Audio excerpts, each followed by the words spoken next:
Jouna Uula Hannu Juuhan on valtiotieteiden maisteri ja hän työskentelee tilastokeskuksessa yhteiskuntatilastojen parissa.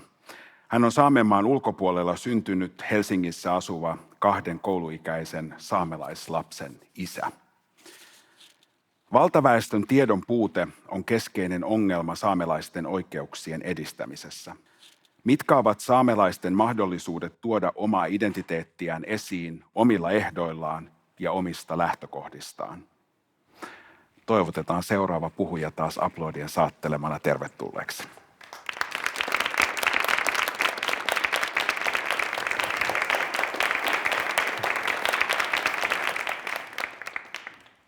Kun mä olin itse koulussa 90-luvulla ala-asteella, no silloin tuli pulttipoissit ja sitten nunnuka sketsit, mikä niinku leimasi aika paljon sitä, niinku, että haluatko erottua saamelaisen ala-asteella, varsinkin sen jälkeen, kun koulussa ei puhuttu saamelaisista mitään.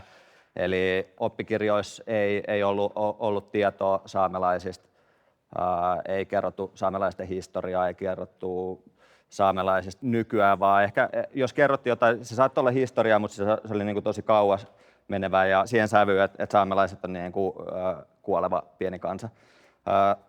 Mulla on nykyään 2 lasta ja ne on ala-asteella ja sit tässä on seuraillut ihan mielenkiinnolla, että minkä verran nykyään 2010-2020-luvulla saamelaisista kerrotaan perusopetuksessa ja ei se tilanne ihan hirveästi ole muuttunut.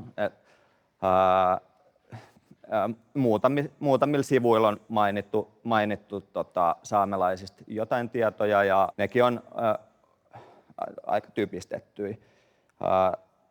Tähän liittyen mä oon vähän miettinyt sitä, että minkälaisen kuvan ne Saamenmaan ulkopuolella eli muualla Suomessa asuvat saamelaislapset saa sitten omasta identiteetistään ja toisaalta sitten miten valtaväestö voi ymmärtää saamelaisia, jos niistä ei kerrota edes peruskoulussa,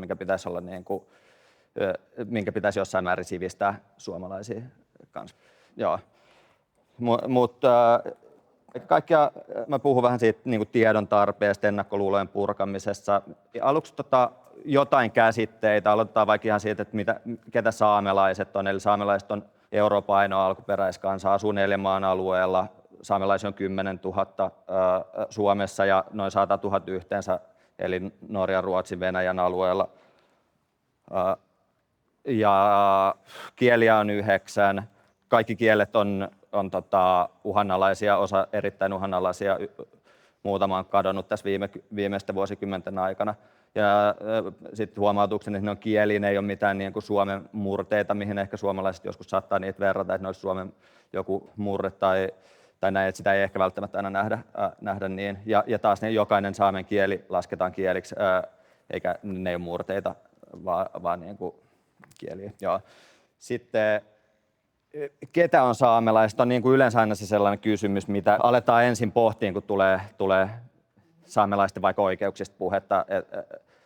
Se on ehkä se niin kuin valtaväestön pointti, että ettehän te pysty määrittelemään edes, ketä saamelaiset on tai näin, mutta se on kyllä saamelaisilla aika yksinkertaista, että periaatteessa nyt vaan on niin, että saamelaiseksi synnytään. Ei se, että sä voi olla saamelainen, jos sä muutat pohjoiseen tai näin.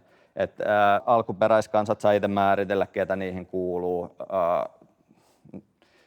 Se ei ole valtaväestön tehtävä. Sitten vaalikelpoisuus on toinen asia, mitä niin kuin paljon pallotellaan. Eli ketkä saa äänestää saamelaiskäräjien vaaleissa. Siihen on kolme tekijää.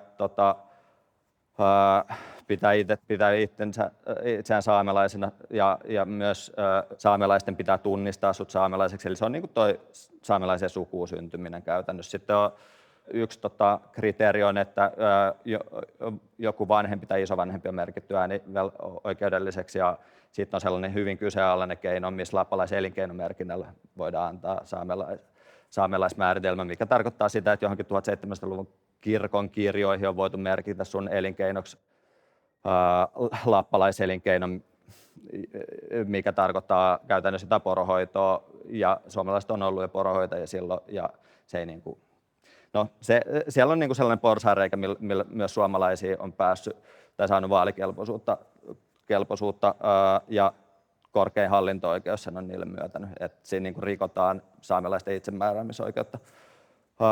Sitten toi Saamenmaa, siitä oli jo puhetta, saamelaisten kotiseutualue. Saamenmaa on rikottu 4 maan rajoilla, että se ei ole yhtenäinen alue. Saamelaiskäräjät, saamelaisten itse valitsema parlamentaarinen elin, valitaan vaaleilla, johon nimenomaan tuo vaalikelpoisuus viittaa. Saamelaiskäräjät päättää kulttuurisista kielellisistä asioista. Käräjille ei ole sit maankäyttöön ja omistukseen liittyviä oikeuksia. Sitten mennään vähän niin kuin näihin muun väestön kanssa kohdattuihin käsitteisiin. Assimilaatio eli pakkosuomalaistaminen. Siihen liittyy kielen ja kulttuurin kitkeminen pois. Kolonialismi. Suomessa on ollut asuttajakolonialismi niin kuin muissakin Pohjoismaissa, eli tarkoittaa sitä, että asutusta on niin kuin hilattu pikkuhiljaa ylöspäin, että saamelaiset ylemmäs ja ylemmäs. Ja sitten oli tuo saamen kieli, oli 9 eri kieltä, ja sitten sellainen pointti, mihin kohta palaillaan tuolla, niin Suomessa on noin 20% saamelaista merkinnyt äidinkielekseen saamen, minkä takia niin kuin tilastointiasiat on vähän hankalia. Palataan tähän nykyhetkeen, niin meillä koulujärjestelmässä on puutteita tiedon välittämisestä niin kuin yleissivistyksestä. Ei voida sille niin kuin syyttää yksilöitä Suomessa, ettei ne tiedä saamelaisten asioista hirveästi. Se on niin kuin toi valuvika, mikä on ollut pitkään. Mun mielestä se liittyy assimilaatioon eli pakkosuomalaistamiseen, eli siihen, että siitä vähemmistöstä ei kerrota mitään, jolloin ne ei itse saa tietoa siitä välttämättä, niin kuin vaikka ulkosaamelaiset, ketkä asuu muualla kuin Saamenmaalla, mutta isosti se vaikuttaa siihen kantaväestöön, ketkä niin kuin elää aika hatarien tietojen varassa. Tästä aiheesta Tuuli Miettunen teki 2 vuotta sitten tutkimusta. Se kävi läpi suomen- ja ruotsinkieliset oppimateriaalit. Siinä oli joku 550 eri kirjaa, ja edelleen ne materiaalit oli joko hyvin, mitä puhuttiin saamelaisista, niin hyvin niukkoja, saattoi sisältää vanhentunutta tietoa, ja sitten niissä oli edelleen jopa rasistisia stereotypioita. Valokuvissa saattoi olla suomalaisia näyttelijöitä, ketkä on pukenut sellaisen pilailupuodista saamen puvun eli päälleen, niin kuin, että se on aika rummaa. Saamen puku on niin kuin hienoa käsityötä, tosi monivaiheinen, kertoo kantajastaan paljon, ja sitten noi pilailupuotipuvut on aikamoista rianausta. Vähän kertoo niin kuin siitä arvostuksesta ehkä. Sitten taas toisaalta niin kuin tiedon puute saamelaisista tässä tiedon johtamisen aikakautena, miten se vaikuttaa. Tällä hetkellä tietoja saamelaisista tuotetaan. Saamelaiskäräjät tekee hyvin pienimuotoisia tilastoja siitä, että missä saamelaisia asuu, eli kotiseutualueen kunnat, vähän ikäjakaumia. Sitten on koko muu Suomi. Se on siinä mielessä tosi ongelmallista, että saamelaisia kun on Suomessa 10 000 ja lapsia on semmoinen, alle 17-vuotiaat lapsia on noin 2500 ja lapsista 70% asuu muualla kuin Saamenmaalla, eli niistä ei tiedetä mitään muuta näiden tilastojen perusteella, kuin että ne asuu jossain muualla kuin Utsjoella, Inarissa, Enontekiöllä tai osassa Sodankylää. Ja mihin sitä tietoa tarvittaisiin, niin on siihen, että vaikka voitaisiin kartoittaa, että missä asuu tarpeeksi saamelaislapsia, jotta heille voidaan tarjota saamenkielistä opetusta esimerkiksi. Saamenkielis ja romaninkielis riittää, olisiko se nyt, että 5 henkeä pitää olla, että voidaan perustaa niin kuin luokkaryhmä, niitä ei tarvitse olla samanikäisiä, mutta kuitenkin aika monissa kunnissa siis niin kuin löytyisi tätä, mutta kunnat ei itsekään tiedä sitten, että minkä verran niillä on saamelaisia. Tai esimerkiksi minkä verran niillä on senioreja, minkä verran ne seniorit saattaisi tarvita omalla äidinkielellään palveluita siinä vaiheessa, jos alkaa tulla vaikka muistiongelmia tai muuta. sitten tuosta tiedon puutteesta, no se antaa sitten aika hedelmällisen niin kuin perän niin kuin disinformaatiolle ja sitä kautta ja myös vihapuheelle, että aika paljon netissä kohtaa somessa sitä, että joko on niin kuin vääristeltyä tietoa ja kun on uutisia saamelaisiin liittyen, niin aika nopeasti niihin liittyy vihapuhetta kanssa ja tällaista, että se niin kuin vaikuttaa varmastikin siihen, miten vaikka saamelaiset nuoret, ketkä ehkä käy niistä asioista paljon keskustelua, niin ketkä sieltä niin kuin sit nousee. Mä tulin itse Petran tilalle puhumaan. Petra on se meidän päivystävä somesaamelainen about. Ja no sillä on paksu selkänahka, se niin kuin, varmasti on saanut paljon kuraa päälleen, mutta ei kaikilla ole niin vahvana nahka tai ei välttämättä ole niin vahva itsetunto ja identiteetti. Et jos ottaa nyt ne 70% saamelaislapsista, ketkä asuu täällä näin, niin ei niiden identiteetti välttämättä kasva niin vahvaksi, jos niiltä ei kerrota, jos niitä ei tunnisteta koko perusopetusjärjestelmässä ja näin.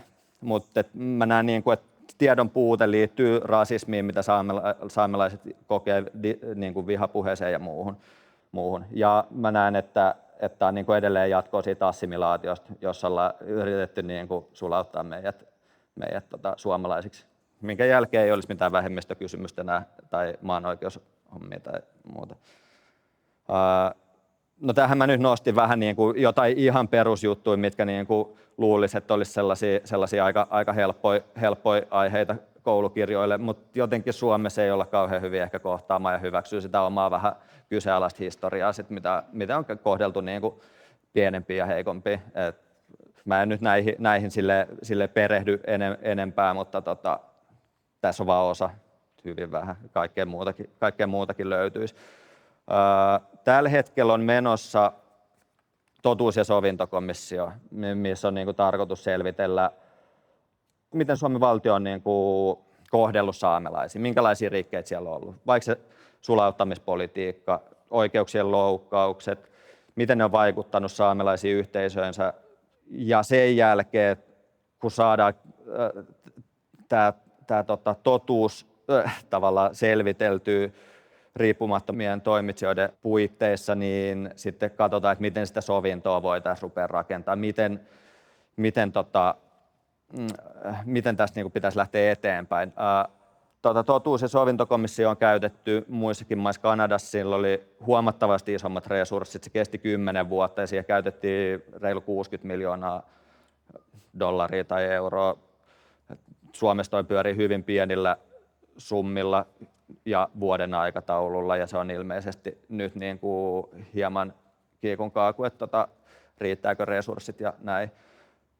Ja sitten tuosta tiedon lisäämisestä ja tuotannosta, mikä on niin kuin ehkä se oma sellainen näkökulma, kun toimii tuolla niin kuin laajojen tietovarastojen parissa, että saamelaisista tällä hetkellä sitä tietoa ei ole hirveästi mahdollista julkaista. Saamelaisen äidinkielitieto ei ole kattava otanta saamelaisista. Läheskään kaikki saamelaiset ei puhu saamea äidinkielenään. Ja toisaalta kuka tahansa voi merkitä äidinkieleksi minkä tahansa tuonne Digi- ja väestöviraston rekkariin, mistä meille se tulee. Eli se ei ole silleen niin kuin hyvälaatuista tietoa. Yksi mahdollisuus olisi käyttää saamelaiskäräjien vaaliluetteloa, minkä avulla me pystyttäisiin hetuja yhdistelemään meidän tietovarastoihin, jonka jälkeen me pystyttäisiin helposti ja halvalla tekemään vaikka ikäjakaumia saamelaisista alueellisesti tai katsomaan, että minkälainen koulutustausta saamelaisilla on, miten ne työllistyy. Niin tausta muuttujia on todella paljon, mutta se, että niitä ei toistaiseksi ole tehty, niin eikä niitä tietoja oikein muualta voida tehdä. Se on mahdollista, mutta ehkä siihen suuntaan kuljetaan jossain vaiheessa. Se edellyttää myös saamelaiskäräjien niin kuin halua lähteä siihen mukaan ja se edellyttää myös, että tietosuojasta pidetään niin kuin tiukasti kiinni ja se luettelo on etninen rekisteri, joten se on niin kuin hyvin herkkää tietoa siinä mielessä. Ehkä se tässä niin kuin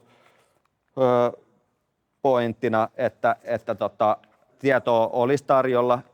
Se, että Se vielä tuohon niin tilastotietoon on aika niukasti tarjolla, mutta saamelaiset on yksi tutkituimmista kansoista. Eli niin kuin tutkimustietoa jonnekin koulukirjoihin löytyisi kyllä niin kuin todella paljon. Siinä on tutkimustietoa on, mutta se ei niin kuin välity tällä hetkellä suurelle yleisölle. Ja sitten tässä on niin kuin yksi näkökulma on myös sellainen tutkimusrasite, mitä saamelaiset kokee, niin kuin haastatellaan tosi paljon niin kuin näihin niin kuin tutkimuksiin. Ja välttämättä tutkimuksissa ei ole mukana sitä saamelaista näkökulmaa edes alussa, että miten se hyödyttäisi saamelaisia. Mutta se on niin kuin, toisaalta sitä tutkimustietoa on kanssa, joten pystyttäisiin niin kuin esimerkiksi sinne koulukirjoihin saada sitä tietoa. Sitten on tietenkin, niin kuin, miten koulut jo käyneille saadaan tietoa, niin se on nyt sitten taas viestinnän kuvioita ja siihen ehkä pitäisi myös valtion jotenkin niin kuin satsata yleissivistyksen kannalta. Mä luulen, että mun puheenvuoro rupeaa olemaan tässä. Kiitoksia. Oli kiva olla täällä.